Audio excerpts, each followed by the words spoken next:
नमस्कार मित्रांनो, कसे आहात? आय होप मजेत असाल. करते ब्लॉगची सुरुवात त्याआधी तुम्हा सर्वांना सुस्नेह प्रेमपूर्वक नमस्कार. तुम्हा सर्वांचं स्वागत आहे मीराताई ब्लॉगमध्ये. आपली मीराताई स्किप न करता व्हिडिओ पहा. स्किप न करता व्हिडिओ पाहतात त्याबद्दल तुझे मनपूर्वक धन्यवाद. स्किप न करता व्हिडिओ पहा. पहिल्यांदा माझा व्हिडिओ पाहतात चला तर मग लवकरात लवकर आपल्या चॅनलला सबस्क्राईब करा, व्हिडिओला लाईक करा, शेअर करा आणि कमेंट करून सांगायला विसरू नका तुम्ही कुठून माझ्या व्हिडिओ पाहताय. आज आमच्या गावामध्ये सप्ताह आजपासून सुरू होत आहे. आज गुरुवार 30 एप्रिल आजपासून आपल्याकडे सप्ताह सुरू होतोय, हरिनाम संकीर्तन सप्ताह. आणि दरवर्षी आपण आहे ना, आता 2-3 वर्ष झालं मला इथे येऊन पारायणाला बसते मी. ज्ञानेश्वर माऊलीचं पारायण असतं. काकड्याला पण जातो आपण पहाटे. काकड्याला मी गेली ना, एकदम 2-3च माणसं असतात, ती पण म्हातारी, त्यांच्या तोंडात दात नाही आहेत. आणि महाराज एक असतं, ते पण उठूनच येतात टाळं वाजवायला. अशी 2-3च माणसं असतात काकड्याले. आणि मग शेवटी येतात. काकडा पण उशिरा होतो, पण मी नित्य नियम जाते. माझं असं म्हणणं आहे, आपल्याला एखाद्या वेळेस आपलं कीर्तन चुकलं तर चालेल, पण माझ्याकडनं काकडा कधी चुकला नाही आहे. आणि काकड्याला जायचं सकाळ सकाळ, पुन्हा मग 7 वाजेपर्यंत काकडा असायचा, 6:30 वाजेपर्यंत. मग 6-6:30ला मग लगेच पटकन यायचं घरी. आंघोळ करून जायचे मी काकड्याला. मी कधी पारुशी गेले नाही. सगळे पारुशी येतात, पण मी कधीच पारुशी गेले नाही. मग आंघोळ करून जायचं काकड्याला. काकडा झाला की काकड्यावरनं यायचं आणि चहा घ्यायचा. चहा घेतलं की परत फक्त चहा घेईपर्यंत, चहा घेतलं की परत जायचं. मग सगळे थांबलेले सगळे ग्रंथ वगैरे घेऊन बसतात. माझीच कमी असते, माझीच, कारण का मी सगळ्यात लांब राहते ना राहणार. मग महाराजना थांबतात, त्या येणार आहेत म्हणून. अजून एक जण कमी आहे. मग मी येते. कोणीतरी माझा ग्रंथ आणून ठेवलेला असतो, किंवा नाही ठेवलं तर मग माझं मीच जाते आतमध्ये, माझा ग्रंथ तिथे आणून ठेवते समोर. मग पारायणाला मग 7ला जे पारायण होतं ना, 8ला एकदा मग पारायण कमी करून चहा नाही, नाश्ता करतात पोह्यांचा. नाश्ता झाला की मग लगेच पुन्हा पारायणला सुरू. मग 11:30 कधी 12 असं वाजतात.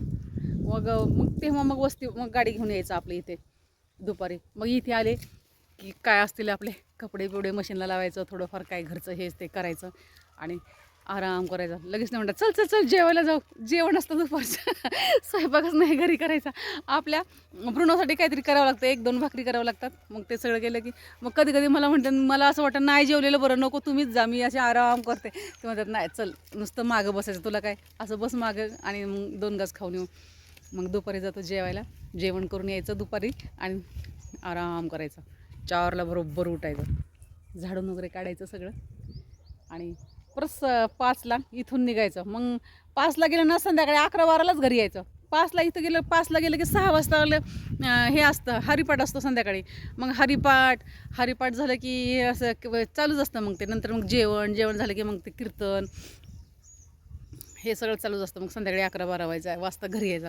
असा आपला नित्य नियम असतो. पण ह्या वर्षी आपल्याला काय बसणं होणार नाही आहे. उगाच काय ढोंग करायचं नाही आपल्याला. ह्याला बसणं होणार नाही आहे पारायणाला.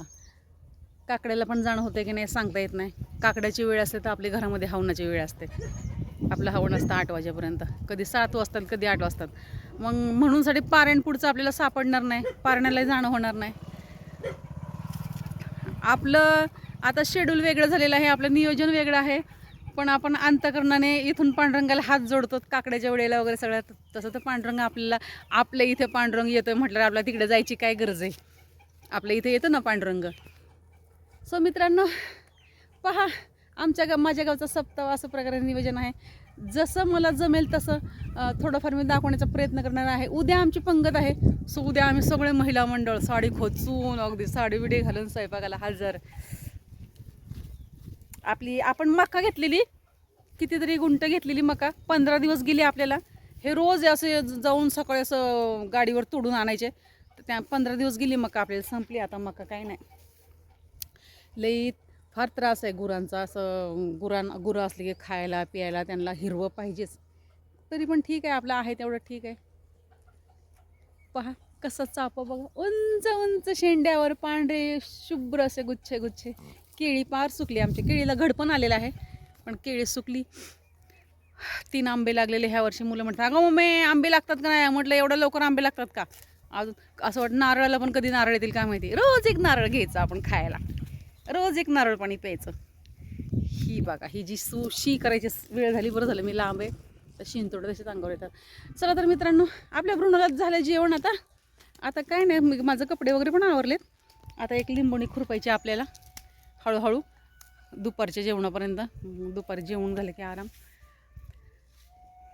चला तर मित्रांनो, मी मीराताई तुमची रजा घेते व इथेच थांबते.